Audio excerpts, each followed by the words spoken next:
అందరికీ నమస్కారం. Welcome to Suman TV healthy journey with me Swapna. ఇవాళ మనకి అందరికీ సుపరిచిత వైద్య రంగ నిపుణులు, ప్రముఖ very well known radiologist and Avis hospital MD doctor Raja V Koppulu garu ఉన్నారు. ఆయన సుపరిచితులు. వారికోజ్ వెయిన్స్ అని చెప్పగానే ముందు ఆయన పేరు గుర్తొస్తుంది. కారణం ఏంటంటే మ్యాక్సిమం నెంబర్ ఆఫ్ ఇటువంటి లైఫ్ స్టైల్ రిలేటెడ్ డిజార్డర్కి సంబంధించిన సర్జరీస్ వారు చేశారు.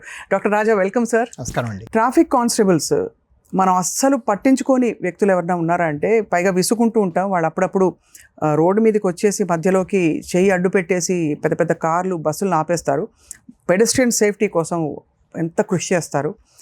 రోజుకి సార్ 8 గంటలు దగ్గర అట్లీస్ట్ 7 to 8 hours నిలబడే ప్రొఫెషన్ ఏదైనా ఉందా అంటే అది ట్రాఫిక్ కానిస్టేబుల్స్ది. అంటే 6 రోజుల పాటు, అంటే వారానికి, అంటే ఒకరోజు వీక్లీ ఆఫ్ వేసుకుంటే 40-42 గంటలు నిలబడతారు. అంటే నెలకి సుమారు 42 into 30, అంటే 30 రోజుల పాటు ఇన్ని గంటలు నిలబడ్డారంటే 1000-1200 గంటలు నిలబడ్డం అంటే ఇది మాటలు కాదు సార్. చాలా తరుకుపోతుంది. ఎందుకంటే వాళ్ళకి వచ్చే ₹1 ఆదాయం, జీతాలు కూడా ఎంత ఉంటాయి సార్ వాళ్ళకి, traffic constable standing on the road. వాళ్ళ కోసం ఎవరు ఏమి ఆలోచించరనిపిస్తుంది. ఎందుకంటే మన కోసం వాళ్ళు నిలబడి ఎండనక వాననక కోవిడ్లో టైంలో అసలు ఏ టైంలో కూడా వాళ్ళు ఆగలేదు. వాళ్ళకి డస్ట్ పొల్యూషన్ అఫెక్ట్ చేయదు, ఇంకా ఏమీ రాకూడదు వాళ్ళకి, ఇంకా అన్నిటినీ జయించేసినట్టు వాళ్ళు నిలబడి ఉంటారు. మనం విసుకుంటూ ఏసీ కార్లో కూడా అలా వెళ్ళిపోతూ ఉంటాం.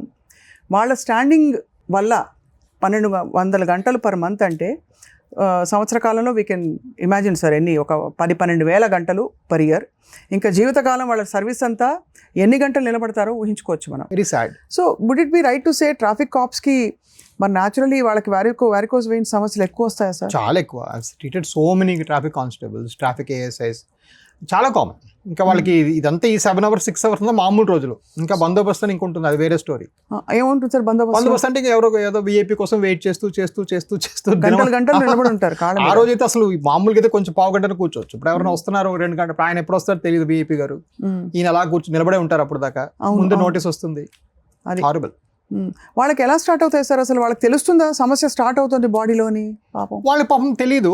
ఒక విధంగా కొంచెం వాళ్ళు ఎక్కడ ఎస్కేప్ అవుతారంటే వాళ్ళకి కొంచెం ఫిట్నెస్ ఎక్కువ ఉంటుంది. Because they're cops, right? So కొంచెం ఎక్సర్సైజ్ చేస్తారని ఫిట్నెస్ ఎక్కువ ఉంటుంది. కానీ డెఫినెట్గా మై గాడ్, ట్రాఫిక్ కాప్సే కాదు పాపం, లోవర్ లెవెల్ కాప్స్ చాలా మందిలో నేను ఆపరేట్, ఇప్పుడు almost more than 500-600 cops police వాళ్ళకి నేను ఆపరేట్ చేశాను.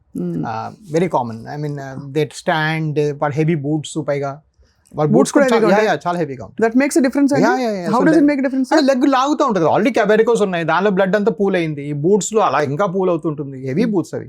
So everything is dragging down right. In fact కొంతమందికి నేను లెటర్స్ ఇచ్చిన పాపం వాళ్ళకి they don't get exemptions from the boss.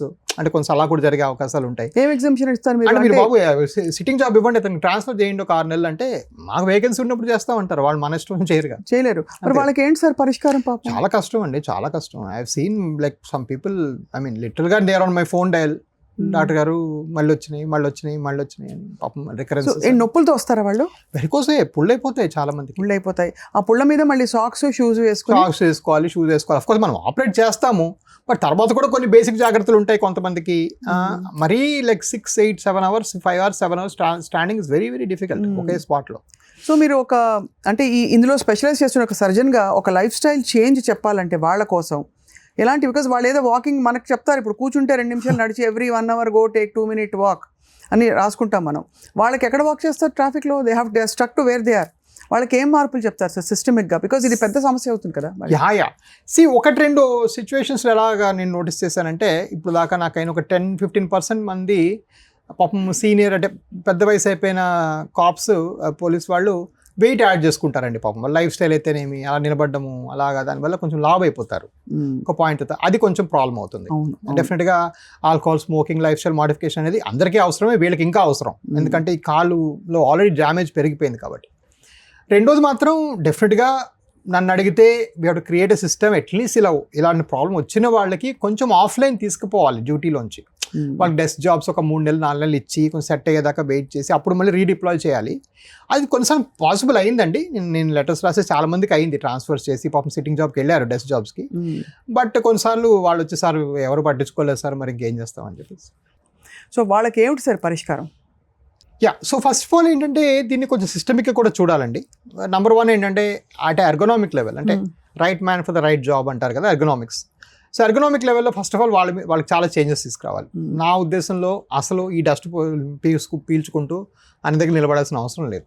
చాలా తక్కువ దగ్గరలో కొంచెం ప్రొటెక్టెడ్ అట్మాస్ఫియర్లో పెట్టేసి ప్రతి ఒక్కరు ఆ రూల్ ఫ్లౌట్ చేసిన ప్రతి ఒక్కరు ఫోటో తీసి ఫైన్ నోటీసులు పంపించేయడమే. వేరియస్ రీజన్స్కి ప్రభుత్వాల్లో అంటే నేను ఈ లో లెవెల్లో ఎప్పుడు తప్పట్నండి, ఎప్పుడు కూడా మిస్టేక్స్ పై లెవెల్లో అవుతాయి. సో ప్రభుత్వాల్లో ఏంటంటే ఆ నిశ్చయం లేదు, దృఢ నిశ్చయం. ఇప్పుడు ఒక చిన్న ఊర్లో 200-300 మందికి ఫైన్ నోటీస్ పంపితే రేపు పొద్దున ఓట్లు ఎవరు వేస్తారు అని ఒక ఎమ్మెల్యే గారు ఇలాగ ఆలోచించడం వల్ల కొంచెం దురదృష్టవశాత్తు ఇలాంటివి ఏవి అవ్వట్లేదు. ఇది అసలు కాస్తూ కూడుకున్న విషయం కానే కాదు. To put a tag on every number plate and వాడు ఆ లైన్ దాటగానే ఒక IoT డివైస్లో ఫోటో తీసి పంపించడం, ఫైన్ నోటీస్ సాయంకాలం కల్లా పంపడం ఈ రోజులో మనకున్న సిస్టమ్స్లో అసలు ఇంపాసిబుల్ కానే కాదు. ఆవిడ 10 మంది పంపితే చచ్చినట్టు అందరు లైన్లో పడతారు. సో ఫస్ట్ వీళ్ళని అసలు ఎందుకు ఇక్కడ నిలబెట్టి మనం ఏం చేస్తున్నాం అని ఫస్ట్ ఆలోచించాల్సిన విషయం. ఆలోచించాలి. చాలా కష్టం కదా సార్. మీకు చాలా మంది పేషెంట్లు వస్తారా ట్రాఫిక్? విపరీతం అండి, అసలు 100% వస్తారు ట్రాఫిక్ వాళ్ళు. ఎలా మొదలవుతుంది వాళ్ళ నొప్పి? సో కాళ్ళు నొప్పులు, కాళ్ళు హెవీ బూట్స్, కాళ్ళు నొప్పులు, కాళ్ళు విపరీతమైన దురదలు, చీదలు అనిపించడం, ఆ తర్వాత ఏమో వాళ్ళు రావటం, మళ్ళీ వాళ్ళకి వచ్చే స్కీమ్స్ మొదట్లో వాళ్ళకి ఆరోగ్య భద్రత అవన్నీ ఉంటాయి. మళ్ళీ వాటిలో మళ్ళీ ఈ లేజర్స్ లేటెస్ట్ ప్రాసెస్ ఇంక్లూడ్ చేయడం ఒక పెద్ద బ్యూరోక్రసీ ఉంటుంది.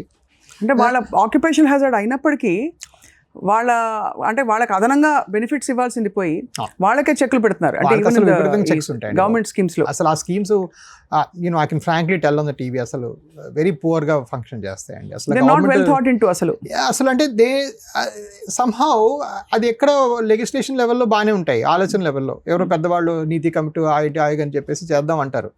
కానీ ఎగ్జిక్యూషన్ లెవెల్కి వచ్చేటప్పటికి అదే క్లర్కులు, అదే కాగితాలు, అవే 300 కాగితాలు, 30 పర్మిషన్లు, అయ్యి వాటన్నిటిలోన. ఇప్పుడు మాలాంటి హాస్పిటల్ ఉందనుకోండి, ఇప్పుడు నాకు ఉండేది 5 మంది సీనియర్ స్టాఫ్స్ ఉంటారు. ఈ 5గురు ఇలా అక్కడ ఆరోగ్యశ్రీ డిపార్ట్మెంట్లో కూర్చుంటారా, ఆపరేషన్ చేస్తారా? అదే కదా. సో నాకు వీలే పడదు. ఇప్పుడు ఇవాళ ఆరోగ్యశ్రీ చేసి ఆరోగ్య భద్రతలో చేసి 3 ఏళ్ళకి 4 ఏళ్ళకి 3 నెలలకి బాబు అని I don't know how this suppose to work. So మనము ఒక గవర్నమెంట్గా మనం ప్రజలకి రెస్పాన్సిబిలిటీ చెప్పినప్పుడు ఫస్ట్ మనం వహించాలి. ఫారిన్ కంట్రీలో అసలు అయ్యే ఛాన్సే లేదు. ఫారిన్ కంట్రీలో అసలు ఇలాంటి వర్కింగ్ కండిషన్స్ ఉండవు. మెడికేర్ అనేది వాడు ఇవ్వకపోతే యూ కెన్ సూ the government also. Right, Medicare యూఎస్లో నేను పనిచేసేవాడిని. వాడికి 3 నెలలకు రాకపోతే మేము ఆపేస్తాం పేమెంట్. వాడు వెంటనే పేషెంట్ ఫోన్ చేస్తారు, వాళ్ళు వెంటనే పేమెంట్ చేస్తారు. సో ఇవి అసలు ఎక్కడ వినలేదు మనం. ఇలా 2 ఏళ్ళు 3 ఆయుష్మాన్ భారత్ కూడా 2 years ఇప్పుడు నడుస్తాం, CGHS 2 ఏళ్ళు నడుస్తుంది. సో ఇవన్నీ ఏంటంటే అడగడం గవర్నమెంట్ ఏమో నువ్వు నీ అప్పులు టైం కట్టే, నీ EMI టైం కట్టే, నీ క్రెడిట్ రేటింగ్, సిబిల్ స్కోర్ నీకు చెప్తున్నారు. మరి గవర్నమెంట్ సిబిల్ స్కోర్ ఏంటి? We don't know. సో అది కొంచెం ప్రాబ్లమే. But anyway it's not my purview. But so ఇది కొంచెం సాడ్ అండి. మీరు చాలా sad. There lot needs to be done. But సభాముఖంగా టీవీ ముఖంగా నేను చెప్పేది ఏంటంటే, if you really see a traffic cop మిమ్మల్ని కోపంగా పిలిచినా కూడా నవ్వుకుంటూ మాట్లాడండి. దే డిజర్వ్ ఇట్ అండి. వెళ్ళి అప్పుడప్పుడు సార్ మంచి మనం 8 glasses ఆఫ్ వాటర్ ఈ పాష్ లివింగ్కి అలవాటు పడ్డాం. మన సిటీలో మన కూడళ్ళలో వెళ్ళి చూస్తే వాళ్ళు గంటల తరబడి అక్కడ ఉంటారు. ఆ మంచినీళ్ళ సీసాలు ఉన్నాయా అయిపోయా కూడా తెలియదు. అంటే how they are able to survive this rain and sun. సమ్మర్లో అయితే మరీ ఘోరం. సో డిజర్వ్ బ్రేక్ అండి. Really deserve a break sir. నిజంగా అసలు అనిపిస్తుంది. ఇప్పుడు ఎవిస్ హాస్పిటల్ని సంప్రదించండి. స్కానింగ్ కూడా ఫ్రీగా చేస్తున్నారు. Avis hospitals.